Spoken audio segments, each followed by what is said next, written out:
Ali, Mogisin, Hafaday Zantiro, Rananim, Kasilelie, Lengwo, and Yakwe. Welcome back to another episode of the One Micronesia Show. It's gonna be a jam-packed one, but first we kick it off with our sit-down, our one-on-one with Teddy Solace.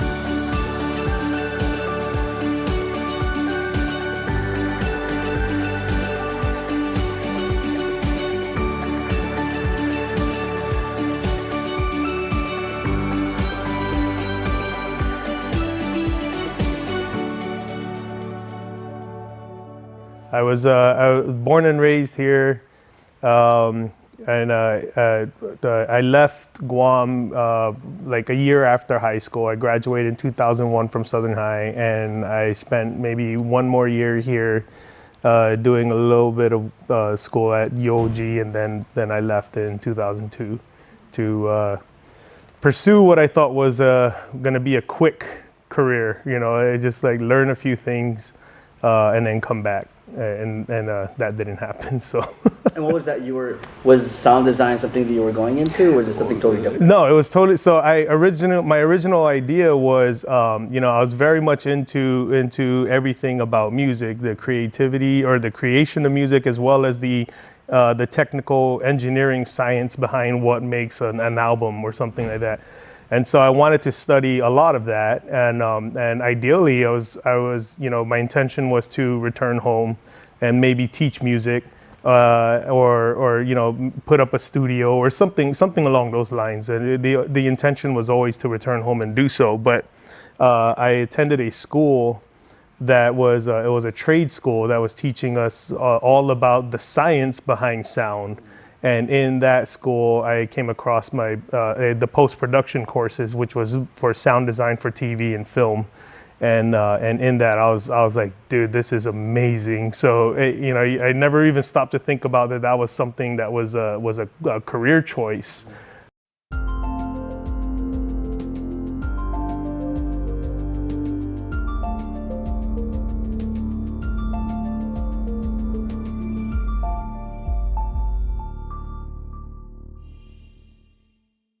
Not only was it a big project, it is still to this day one of my favorite it's one of my proudest moments, and I actually got that project through Cara Flores of NIHI.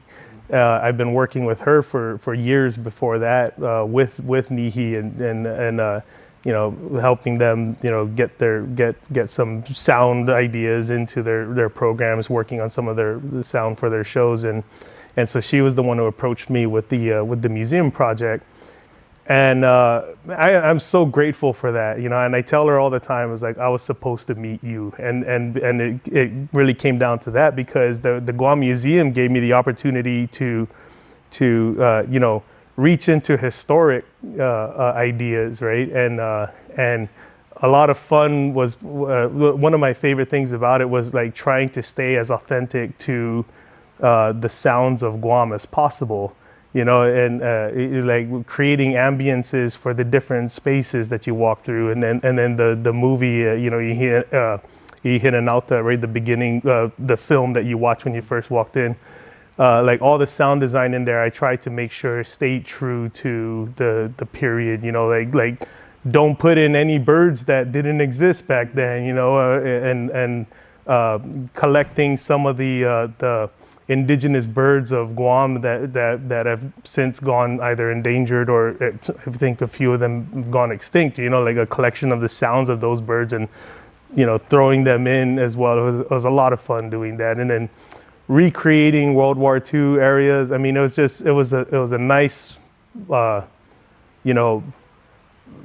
reminder of my history, the Chamorro people and the people of Guam, and then to know that it's going to be in this building that people would walk through and get educated about, and it's going to stay there for as long as they decide it should stay there. And I thought that was I was super proud of that.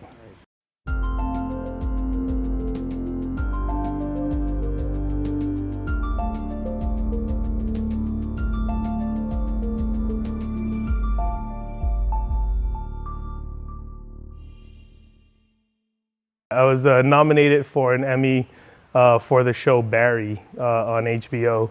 and that was definitely one of those, holy God, I didn't realize that this was possible. If you would have told me when I left Guam, like at some point this was going to be a thing, I was like, nah, man, we don't do that. We don't know. It was unbelievable. And so yeah, when it happened, it was definitely one of those, another surreal moment of like, I can't believe this is happening. And let alone Barry the show, I'm not sure if you watch it, but like that show itself is one of the best things on TV, and it's such a good show, and there's great people that I get a chance to work with on that, and it's so much fun. And so it's like everything about that show is just like a highlight of my career, and then to top it off with getting nominated for an Emmy because of it was kind of like, all right, dude,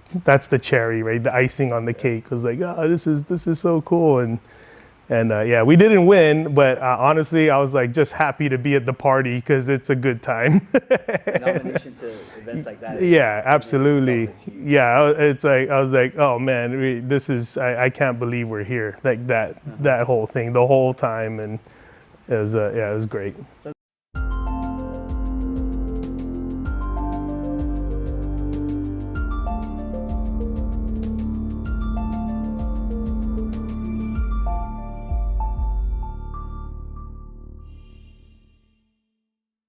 Try, first of all, just try.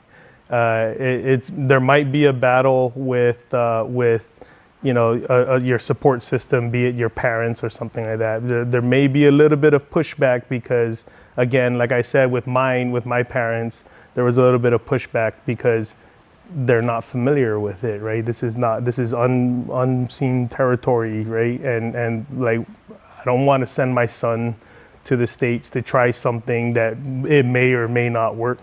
And yeah, I encourage everyone to try, like, give it a shot and sit with a project, before you even leave. It's worth sitting with a project, try to get involved with the people making something and see how you can contribute to it, and sit on it sit with them in a room long enough and see what it's like when the frustrations start hitting, and you're tired and all that, and then come out of it the next day and ask yourself, am I still down to go back into that room?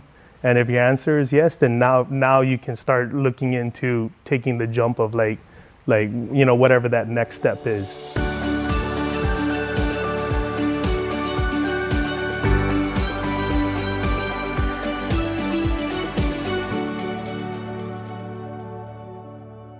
What an inspiring sit down we had with Teddy. Thank you so much, Teddy, for taking the time. I know you were on vacation, took time to sit down and speak with us, talk about how he first got into audio and how it took him all the way to the States, now working for Sony and working on many amazing projects when it comes to movies and shows. That's him. So very inspiring, especially for a musical production junkie like me to hear his story and how it all started and what he was doing and what he's going to be doing in the future. That's very inspiring. All right, guys, we're going to take a break and we'll be back with more The One Micronesia Show.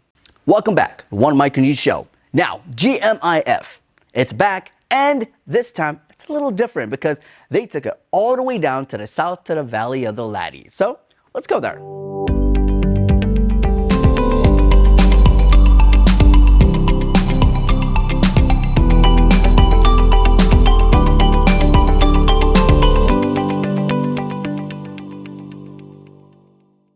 Today, guys, we are down here at the Guam Micronesia Island Fair, and I know you're like, wait, but that's not Ipao. That's not Paseo either. I know, because we're down here in the beautiful village of Talafofo, and we're here at the Valley of the Laddie. And this is where GMIF will be taking place. It's 3 spots, actually, here at the Valley of the Laddie, over at Jeff's Cove, and then at the country golf course down here in Ipan. So it's 3 places. It's happening, a lot of things happening. You got the sling stone happening, you got the volleyball game happening, and then down here you got all different cultural stuff happening, from weaving to handicrafts. You got a lot happening, and we'll show you, and we're gonna walk through and just check out what they got here at the Valley of the Laddie. Let's go.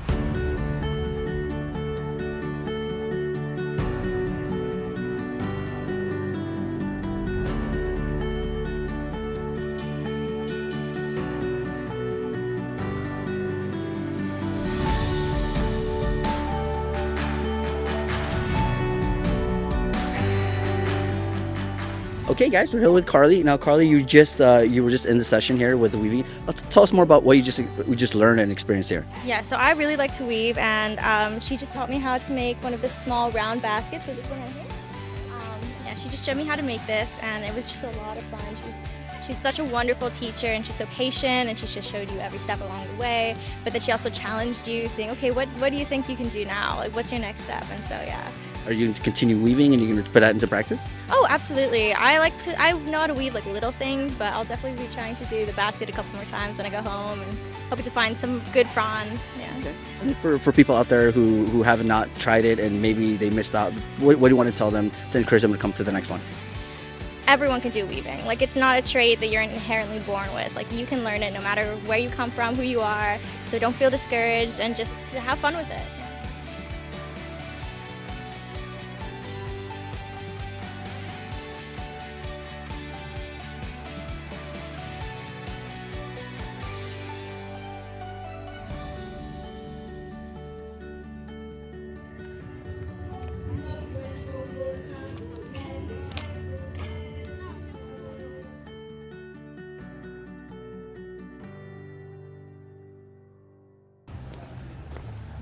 Ooh. Oh. So far, so good. GMIF 2023 off to a great start. Ready to take a break, but when we come back, we're going to continue that journey at GMIF. So let's continue this journey at GMIF 2023. GMIF, everybody knows, they come for entertainment and food. So this is where we get to go and check out the food, and there's a spot where people can sit and eat. So let's go check it out.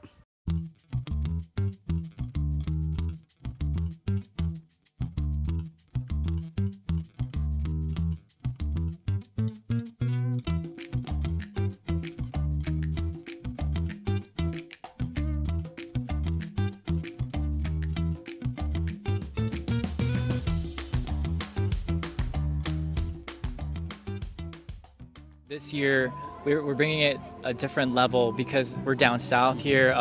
So this event is GMIF Presents Inetnun Mantautau Micronesia, the gathering of the people of Micronesia. But to add to that, we have 3 sites that people can come down and visit. Valley of the Latte is one of the best places that harbors our culture and just a lot of the practices and traditions that we have here. But also we have Jeff's Pirates Cove and Country Club of the Pacific also participating. So there's really something for the entire family. But to add to that, not just Micronesia is represented here, Taiwan, where our Austronesian roots are, is also represented. So we have with us today Xingting. Yeah, Xingting. She is a Taiwanese influencer and singer. She's very popular there. And then also we have our Taiwan marketing coordinator, Regina. I'm Regina with the GVB Taiwan Marketing. Yeah. So it's an honor to be here. Thank you again to Valley of the Latte, Jeff Pirates Cove, and Country Club of the Pacific for having us. One thing that's really great about these local events is that we get to not only perpetuate the Chamorro culture, but also introduce newer cultures to the island, right? So I'm so proud to have Ziting here, our special guest from Taiwan. She is an indigenous member of the tribe called Surjak. Surjak, yes. So long story short, that tribe has very close roots to our Chamorro culture. So that's why it's so important to share that here today at GMIF.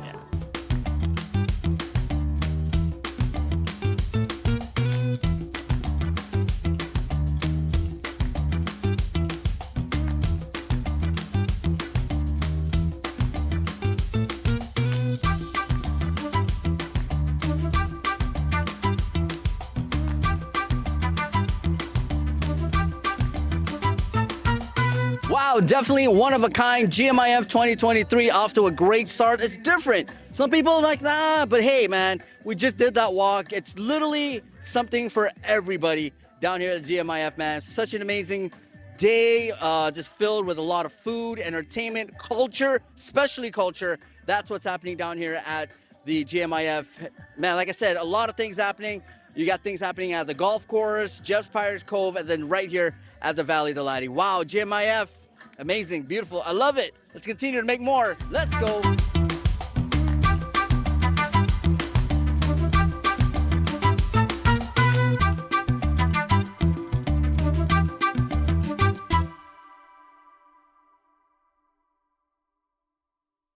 Told you guys, GMIF this year was different, and I love it. And I can't wait to see what they have in stores for next year. Guys, we're going to take a break and we're back with more of the One Micronesia Show. One of the biggest challenges during the Typhoon Mawar recovery was power restoration. But we did have help from the outside. We had help come in from the States. We had help come in from our brothers and sisters up in the north in Saipan. But we also had help come in from our brothers and sisters in the FSM, mainly the state of Pohnpei. Utilities took a big hit from Typhoon Mawar, leaving many without water and almost the entire island without power. The Guam Power Authority crews quickly strung into action when the island returned back to condition of readiness 4, and it was deemed safe to head out onto the roads and begin assessments of the damages. Working long hours, GPA received much needed assistance. On June 10th and the 11th, a crew of 7 linemen and 1 deputy chief of power distribution arrived on Guam from Pohnpei to support post-Typhoon Mawar recovery efforts to restore island-wide power. The crew was assigned to work alongside GPA and visiting crews from the Commonwealth Utility Corporation and the Commonwealth of Northern Marianas and a crew from Washington. The crew from Pohnpei remained dedicated and worked hard, and as a way of expressing Guam's heartfelt gratitude and thanks, the crew was presented certificates by Senator Will Parkinson on July 7 at the Guam Congress Building. For their assistance in rebuilding Guam's critical infrastructure and commending them for their dedication to helping Guam during the Typhoon Mawar recovery efforts. Senator Parkinson is the committee chairperson for Power and Energy Utilities. Well, for me, the thing I was really overcome with was gratitude. You know, I'd heard something from Mr. Rogers back in the day when an incident happens, look towards the helpers. And that really came into play for me when I was waiting for them at the airport, because these were the helpers, you know. They didn't ask any questions. They didn't, ask what we could do for them. They just said, hey, they need our help, and there, but for the grace of God, go I, so let's help them as well. And so truly, I'm grateful for the service that these gentlemen have brought here to the island.